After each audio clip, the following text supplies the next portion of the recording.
You know, I've always said if you're not willing to serve, you're not fit to lead.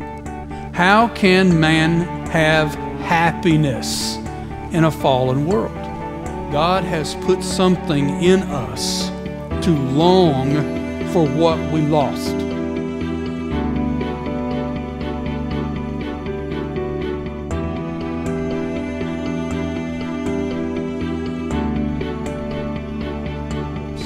Perhaps you've enjoyed the romantic classic Moby Dick, author Herman Melville, on the frightful Frankenstein novel by Mary Shelley, the first being about a captain's determination to exact revenge on the whale that bit off his leg in the previous voyage.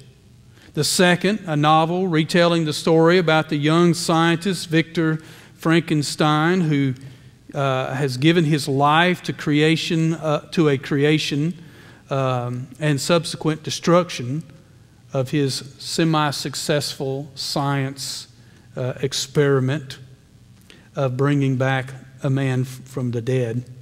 At first thought, the only thing these two have in common is the general time period in which they were written and the specific genre. You know, so these are usually called the romantics.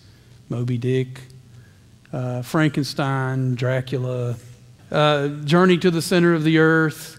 Some of those, they're in that romanticism age. Just in America, it would have been right before the Civil War, from about 1800 to 1850 or so. But it began in Europe, and it went a little longer in Europe. But at first glance, you would think these have nothing in common. Herman Melville is an American, writing before the Civil War. Mary Shelley, English, writing actually later, a little later than Moby Dick.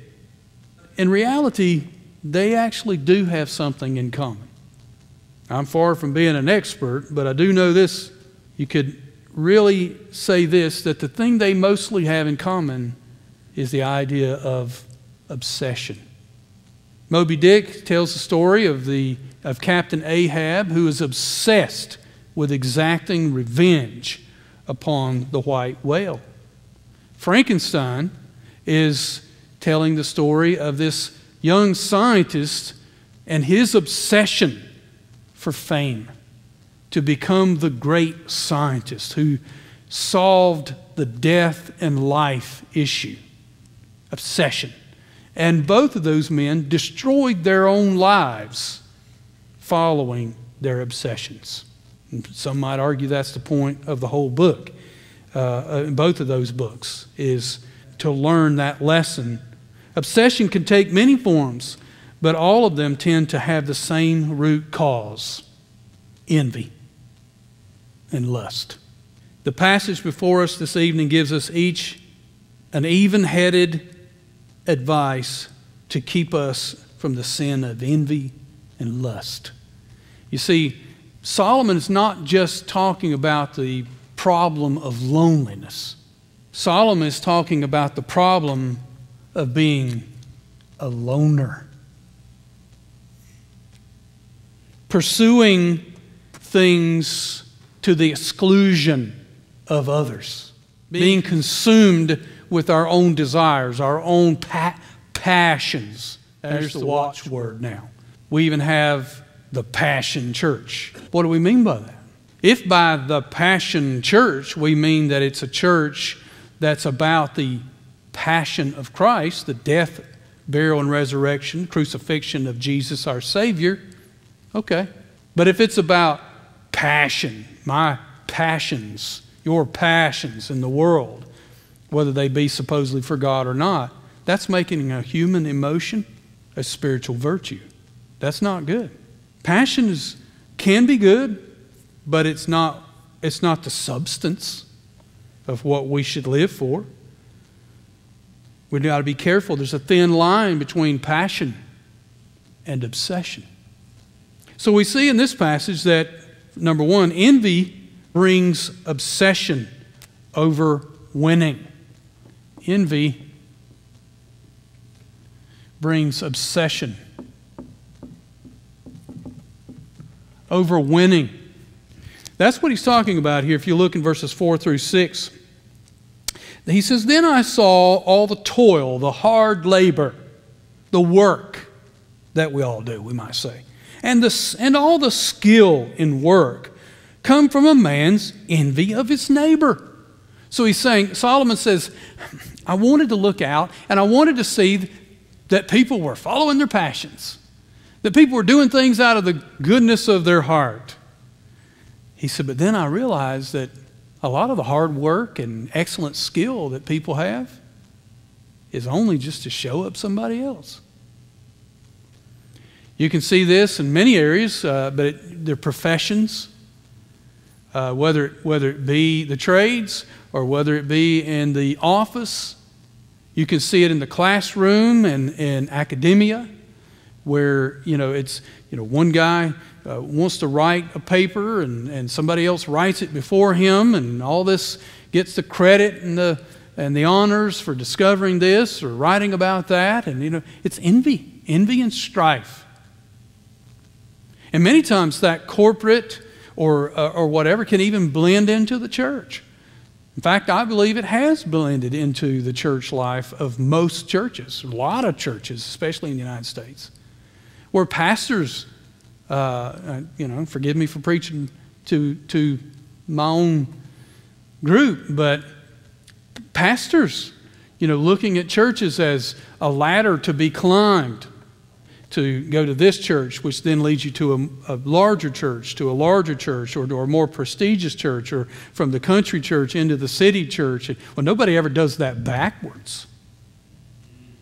That would be, God would never lead that way. Or does he? Or associate pastors, getting in and deciding that, well, I could do a better job than the lead pastor.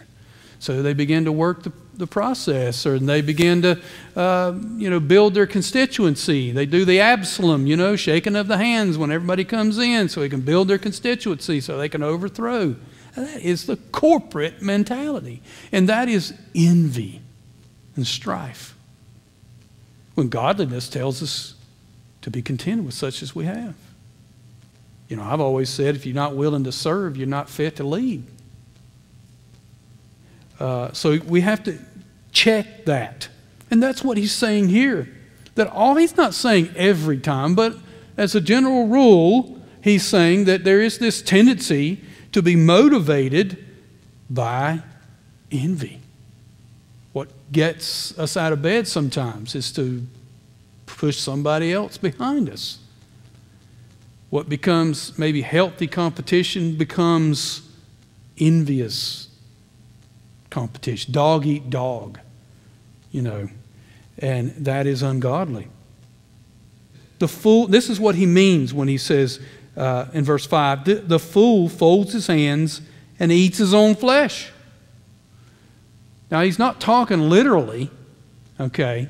The Bible's not teaching, cannibalism. What it's saying is the man who is or the woman who is so fixated, so envious, so that they have cut themselves off to win,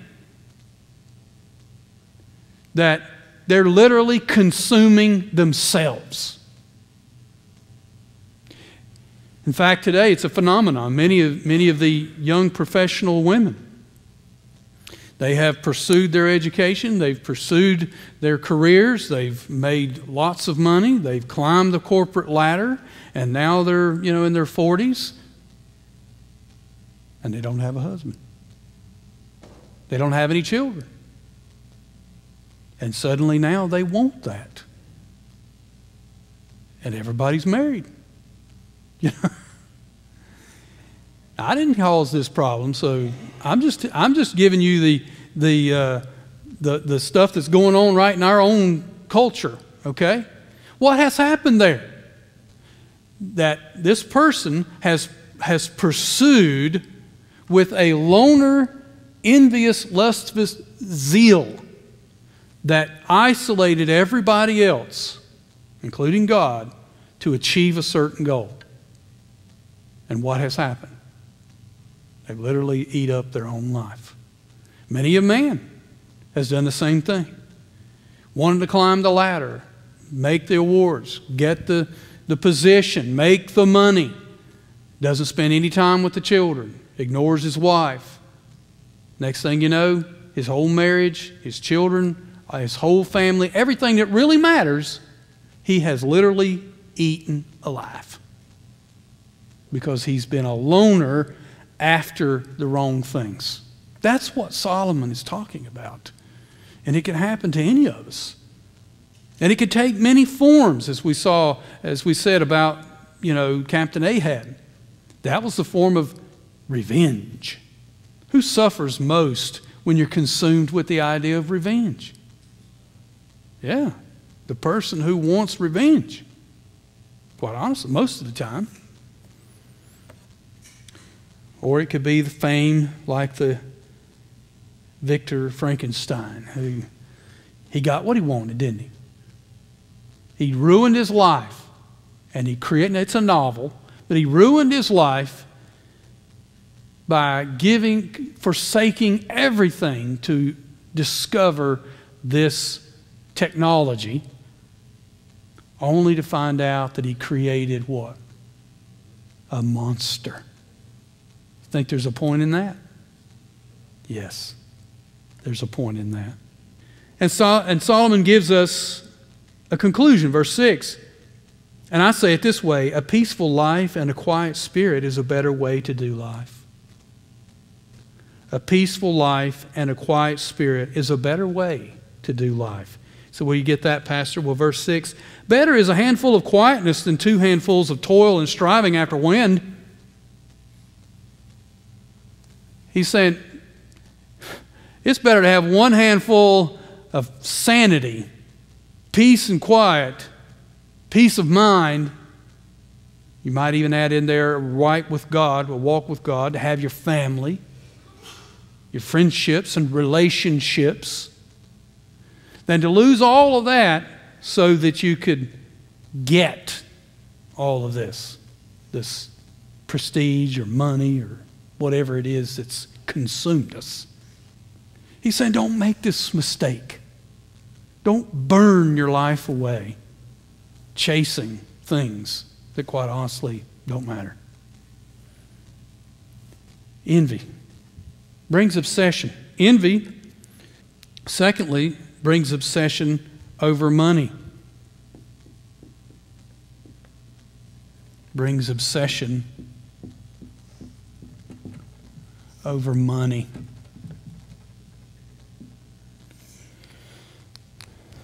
He says, look there in verse 7. Again I saw vanity under the sun, one person who has no other, either son or brother, yet there is no end to all his toil, and his eyes are never satisfied with riches, so that he never asks, for whom am I toiling and depriving myself of pleasure? This also is vanity and an unhappy business. It's a similar idea, but a slight nuance. Here he's saying the obsession with winning, but here it's the money.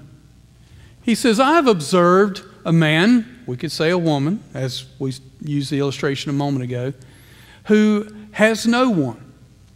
They have no son, no daughter, we might say no spouse, no one to leave it to, no one to bless with their hard work. And yet he's so obsessed with adding more and more and more to the bank account that he never says, it never dawns on him, why am I sacrificing like this? Why am I depriving myself of loved ones? You think a guy or a woman who all they care about is adding more and more money to their bank account, this lust, obsession over gaining money, you think they have people around their life that could be a part of their life? I bet they could. Very few of us don't have anybody. We have God's community, God's people. We have neighbors. Usually we have a few relatives or friends or people that could be friends, co-workers. But if this is our obsession, if our heart's filled with envy, we can become obsessed with adding more and more to our bottom line, whatever that is.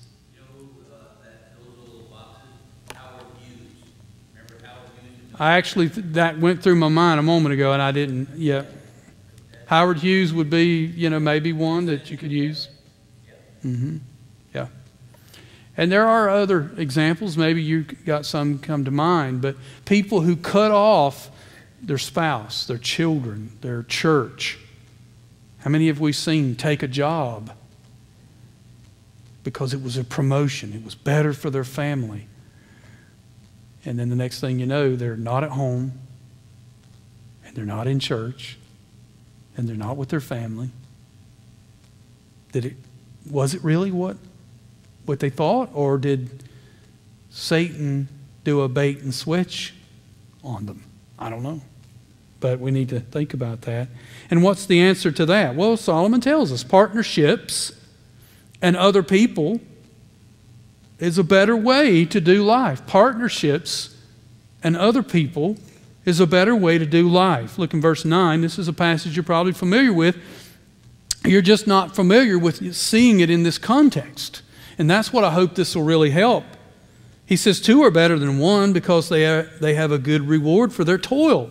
For if they fall, one will lift his fellow. But woe to him who is alone when he falls and has no other to lift him up. Again, if two lie together, they keep warm. But how can one keep warm alone? And though a man might prevail against one who is alone, two will withstand him, and a threefold cord is not quickly broken. What's the whole point here? Some will say, well, this is referring to marriage, but that breaks down. I think it includes marriage, okay? But he's not talking just about marriage. He's talking about partnerships. He's talking about friendships, relationships, building community with people who care about you and you care about them. He says the man who's all alone, he's a loner. Maybe he's obsessed with himself, pursuing things. This man's putting himself in danger. If he falls, it's no one to help him up. You know the old saying? The bigger they are, the harder they fall. The higher we climb, the more damage it is when we fall. These kinds of ideas, it's that idea of the loner who has single-handedly climbed this ladder and cut everybody off to do it. No relationships matter. A friend of mine told me one time, he's a music minister, and he was called to be the music minister for what we would call a mega church. And he did serve there for many years. So this didn't end his relationship. But he realized what he was dealing with. He went in to speak with the senior pastor of the mega church. So I don't know how many pastors they had. They had a lot. And he went in and introduced himself and all that. And he said the senior pastor turned, and he was in his office. He turned and looked at him and said, I don't need any friends. I have friends. I just need you to lead the music.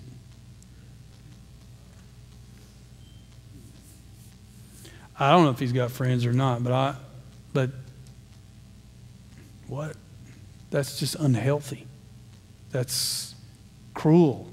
That's somebody maybe that has cut himself off into this loner category to maybe get somewhere.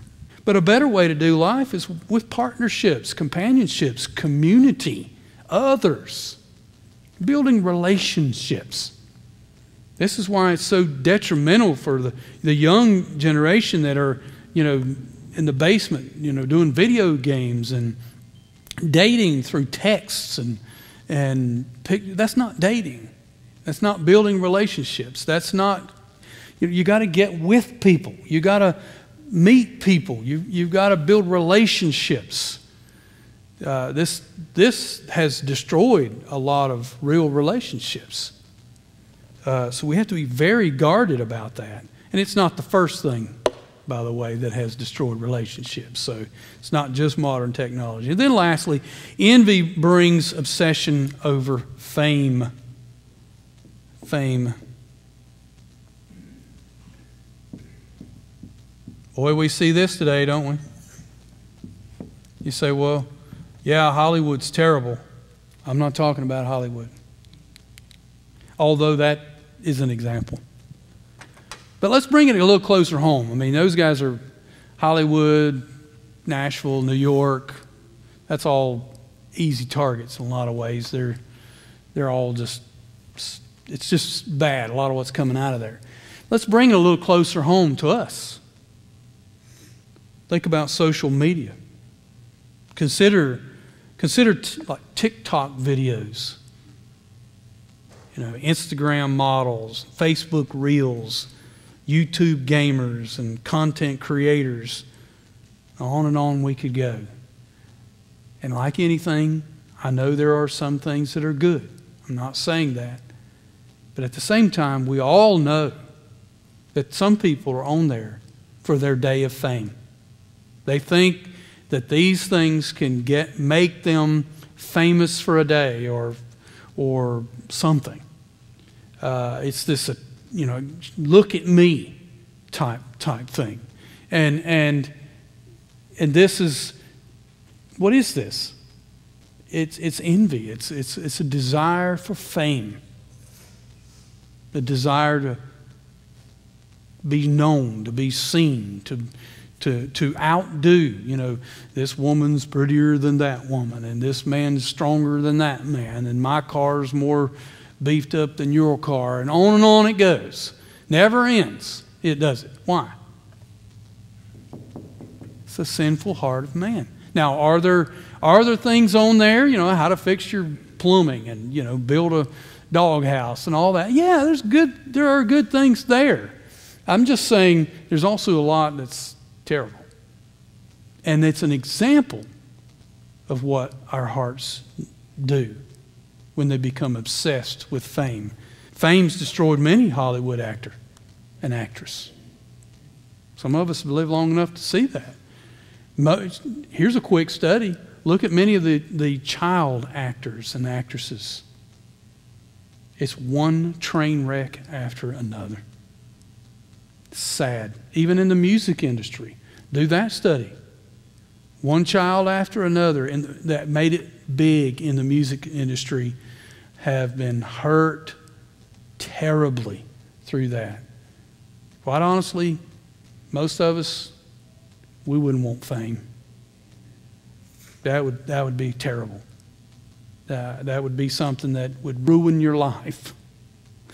So what's the alternative? Well, Solomon tells us once again, contentment with providence and proportion is a better way to live life.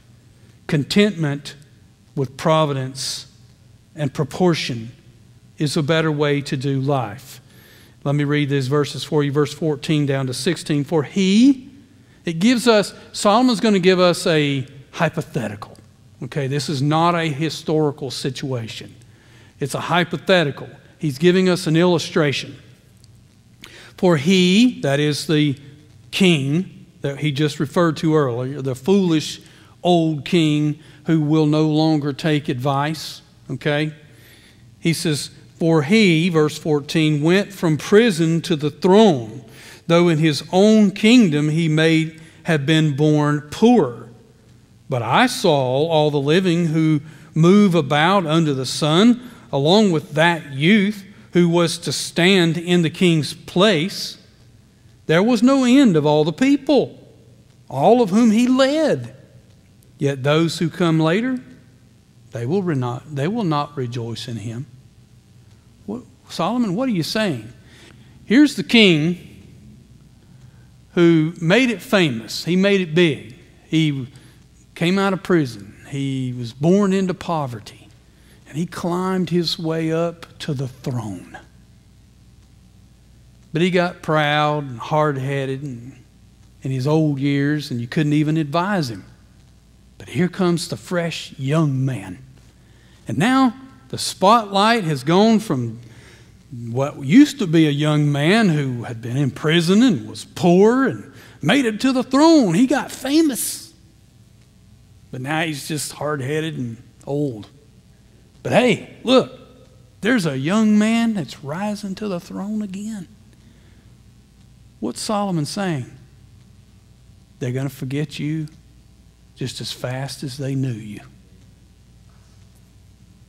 That's what he's saying. Don't waste your time. Don't waste your time. Did the king have a great story? Sure he did. He rose from prison. He rose from poverty to the throne. But now he's a has-been from the world's perspective. That's all Solomon is saying. Now there's a young guy coming up behind, and he's going to take his place. And the people will forget all the wonderful things that they used to love about the king. That's the world we live in, isn't it? Those that study such things say that most children cannot name their great-great-grandfather. 2 grandfathers back, they can't name them. That's your own blood, your own relations. Now, granted, that's probably in America, where we have minimized the importance of family. But you see the point. Pursuing the now, the fame, the point. So, dangers of being a loner. We need to see that we need each other, and much of our happiness comes from that. And we see in this last part here, contentment with providence and proportion is a better way to do life. What do I mean by that? Well, I think what Solomon is saying is be content with what God has given you. Be content with your portion, your place. Be content with God's providential hand in your life, that God gives you this much, that God gives you this to do. And when my time is up, then God will call us home, and He'll then pass that on to somebody else. We're not God. We're not going to, fame is useless. Be content. Be happy with what God has given you and the place that He's given you. And then you can enjoy it. You can enjoy it rather than being bitter that so-and-so's better, bigger, or brighter than you and me. Envy. Let's pray.